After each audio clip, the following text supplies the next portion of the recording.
Whether you are religious or not, a lot of ancient wisdom has been passed down through the generations in religious literature.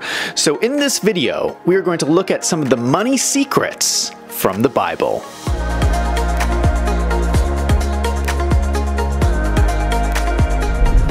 I want to start out by looking at a couple of Bible verses. Now, if you are a business person, these are going to be very hard to hear, but just bear with me. If you can make it to the end of this video, I will be showing you a valuable insight that can improve your life today. Matthew 19:23. Truly I tell you, it is hard for someone who is rich to enter the kingdom of heaven. Again, I tell you, it is easier for a camel to go through the eye of a needle than for someone who is rich to enter the kingdom of God. 1 Timothy 6:10. For the love of money is the root of all evil.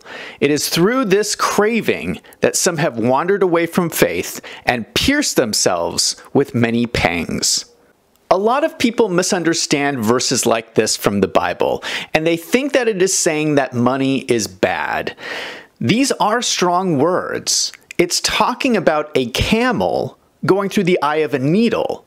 Do you know how big a camel is? Do you know how small a needle is? It is more likely for a camel to fit through a needle than a rich person to enter heaven.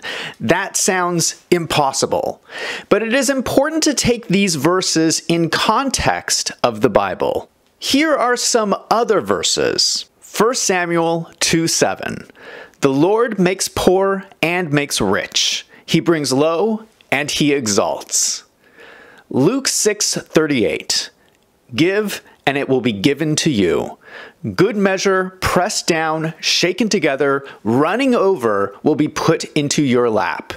For with the measure you use it, will be measured back to you. These are two verses about getting rich. There are plenty of examples in the Bible of good people who were extremely wealthy. It's not that money is good or bad. It is that there is a right way to get rich and a wrong way to get rich. And this is something they don't tell you about in business school. If you take these verses together, what I think they're saying is that money should come with a warning label. It's like cigarettes. When you buy a pack of cigarettes, there's a warning label on the side that says they might give you cancer. Money can be a drug, just like any addictive substance, just like cigarettes, alcohol, drugs, food addiction, or sex addiction. Look at the verse again from 1 Timothy. It says, it is through this craving that some have wandered away from faith and pierced themselves with many pangs. Doesn't that sound like it is describing a drug? It is describing that money has a hold over you and causing you to do things that are hurting you. Think about how a drug works.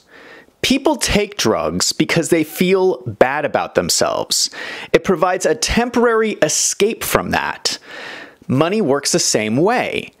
You might feel insecure, but when you look at your bank account, you can say, hey, I'm worth something, and there is the proof.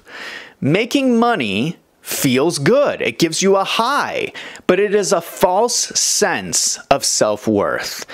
And you can get addicted. You start chasing more and more money, but you never solve the actual problem, which is that you just feel bad about yourself. What you end up with is rich people with enormous wealth who are absolutely miserable. Just like any other drug, when you are addicted, you make bad decisions. You will make decisions that will hurt your friends, hurt your community, even hurt yourself in order to get more money. All you care about is your addiction. Those decisions will end up hurting you in the long run. I want to emphasize again, the Bible is not saying that money is bad. You can get as rich as you want. That's not a bad thing. The Bible is saying that there is a right way and a wrong way to get rich. So what is the right way? The key is setting your priorities. In the verse from Luke, it said, give and it will be given to you. It doesn't mean that literally. It's not saying that if you give a wad of cash to a homeless person that you will magically win the lottery. Although charity is important, that is not how this works. It is talking about your priorities. It is saying that your priority should be doing what is right, rather than a selfish priority where you only think about yourself. If you have the right priorities, the money will come on its own. Here's an example. Imagine a life with these 3 priorities. Number 1, God. Or if you're not religious, let's say that doing the right thing would be your number 1 priority. Number 2, family and friends. And number 3, productivity. Let's talk about these. First, you're going to do the right thing. That means you wake up in the morning and you can look in the mirror and feel good about yourself and what you're doing in the world. You can't do this if you're screwing people over, lying to people, or taking advantage of people. This is about acting ethically. Second, you want a life full of people around you who you are taking care of and they are taking care of you. Third, you want to have some way to be productive in society, whether it's through your job, volunteer work, or a side hobby. It's not about the money, it's about creating value for other people. Look at this life. Money is not even on this list, but if you work hard enough, the money will follow and you're going to get rich anyway. But the great thing about this list is that money is not important. And do you know why? Because this is such a full life. Your life is full of things that give you meaning. You're going to feel passion, fulfillment, excitement, joy, and love. Those are things you wish that money could buy, but money will never be able to. Now imagine another life with only one priority: money. This is the life of someone who is addicted.